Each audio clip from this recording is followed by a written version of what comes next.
I still remember the way that Bible felt in my hands. Thin, cheap cover, the kind they leave in hospital rooms and motels.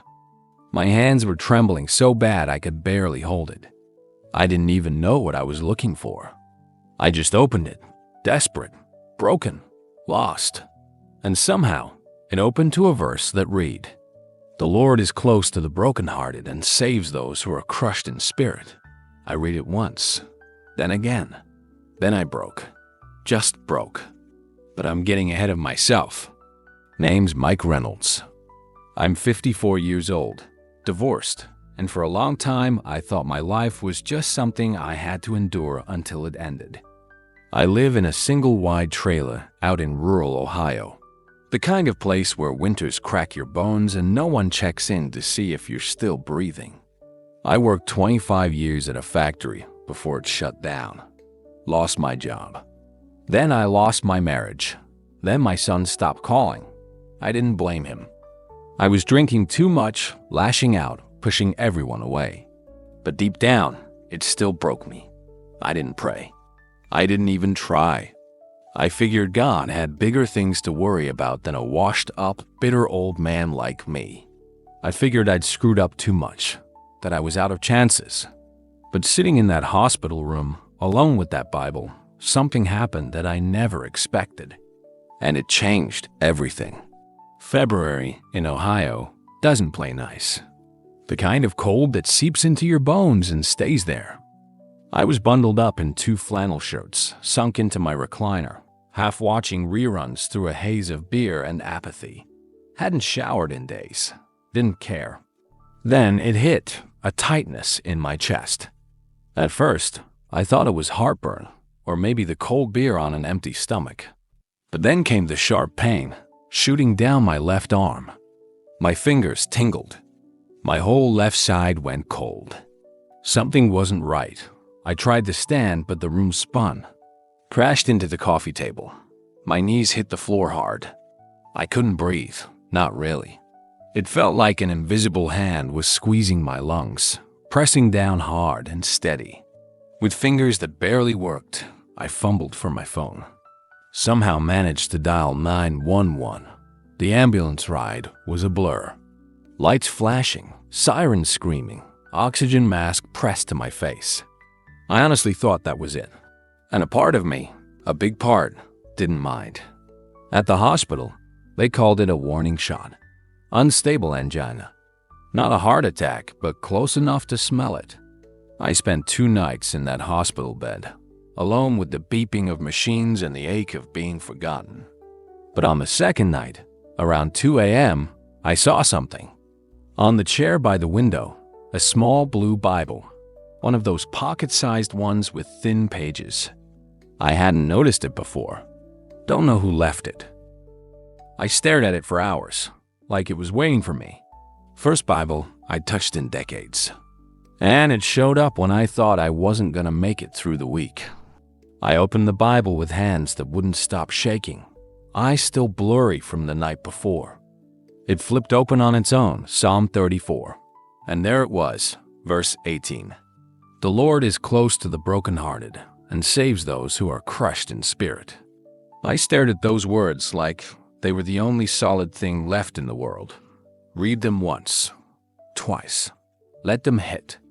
And something inside me cracked. No lightning, no choir of angels, just silence. And then a deep, painful breaking, like a dam giving way after holding too much for too long. I dropped my head and sobbed.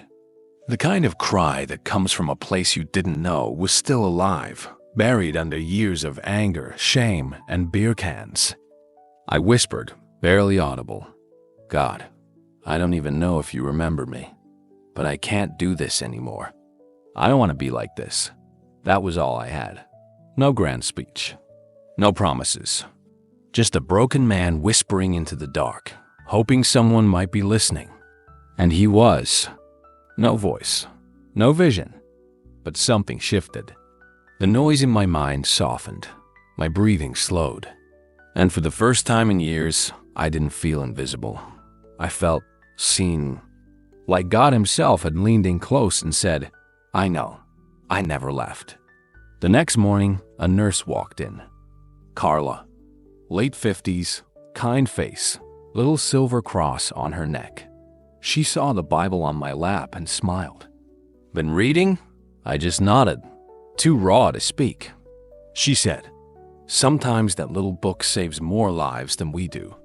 Then she asked if she could pray with me. I nodded again. She laid a warm hand on my arm and prayed the softest, realest prayer I'd ever heard. No theatrics, just love.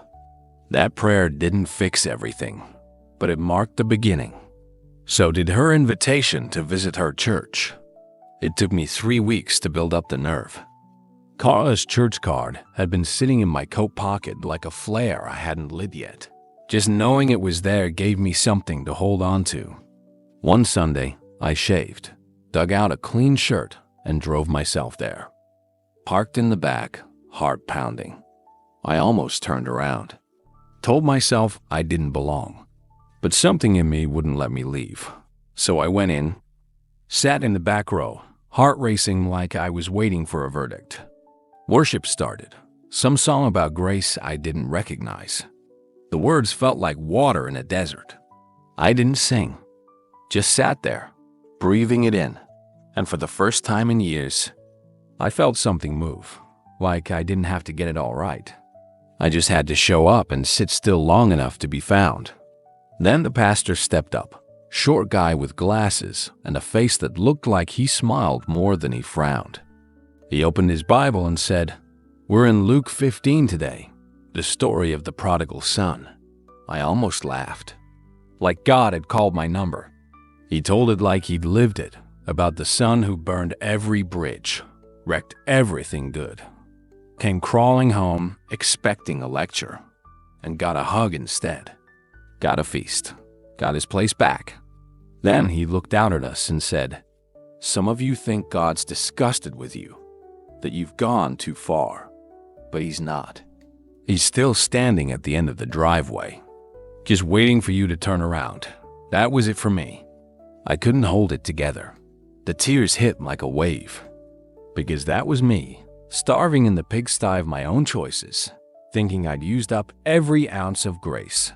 And still, God was waiting. After service, I sat there, wrecked. Didn't want to move.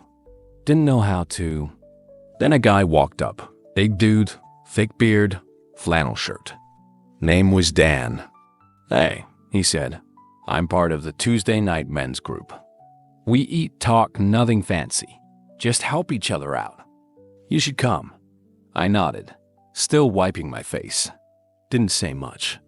But I went that Tuesday, then the next, then every week after that. Those guys, they didn't preach at me. They didn't care about my mess.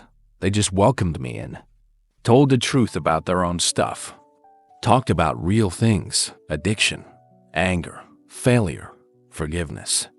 And in that circle of scarred up, honest men, I found something I hadn't felt in years: belonging. Through their kindness, their prayers, their stories, I saw it plain as day. Jesus didn't come for the polished. He came for the beat up, broken down, and barely holding on. He came for people like me. Talked about real things: addiction, anger, failure, forgiveness. One Tuesday night, the pastor looked us dead in the eye and said, "Who do you need to forgive or ask forgiveness from? Don't carry that weight forever." My gut twisted. I knew exactly who. Tyler, my boy, my only son. I hadn't heard his voice in over 2 years. Last time we talked, I was half drunk, red-faced, bitter, said things no father should say. I watched him walk out the door, and it didn't stop him. Told myself he needed to grow up. But the truth was, I just didn't know how to say sorry. But God wouldn't let it go. That night, his voice was louder than my shame. So I picked up the phone, pulled up his contact, and stared at it like it might explode. My thumb hovered over call for a long time. Then I pressed it, voicemail. I took a shaky breath and spoke into the silence. "Hey, Ty, it's Dad. I don't expect anything. I just wanted to say I'm sorry. I know I hurt you. I was angry, and I was wrong. I'd been getting help, trying to be different. I'd give anything just to talk for a minute. Click. Hung up and bawled like a kid. 4 days passed. Longest 4 days of my life. Then, one afternoon, my phone buzzed. Unknown number. I answered, heart in my throat. There was a pause. Then, "Hey, Dad, I got your message." That's all he said. But it was enough to crack something wide open inside me. That was 6 months ago. Tyler and I still aren't perfect. But we're talking. We've had a few coffees, a few awkward laughs. Even came to church with me once. I told him everything, the hospital, the fear, the prayer that cracked me wide open, and how Jesus pulled me out of the dark. And he listened. Really listened. I've been sober 5 months now, still one day at a time. Every morning, I hit my knees and ask Jesus for strength, and somehow, he gives it.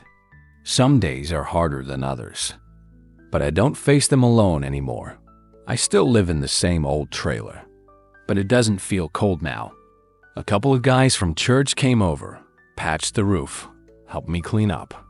We shared pizza and stories, and the kind of laughter that only comes when you've been through hell and found your way out. I'm working part-time at the hardware store. It's not much, but it gives me purpose. And every Tuesday night, I show up early for men's group, coffee in hand, heart wide open. I'm not the man I was. Not because I fixed myself, but because Jesus found me when I was too far gone to even call his name. Because he loved me when I didn't love myself. Because he refused to let me die in the dark. And friend, if you're hearing this right now and you think God's done with you, he's not. You haven't gone too far. You're not too broken. You don't have to clean yourself up first. Just turn around. That's it. Jesus will meet you right where you are. While we were still sinners, Christ died for us. Romans 5-8. That means me. That means you. He's not ashamed of you. He's not done with you. He's waiting, arms open, standing right there at the edge of the driveway.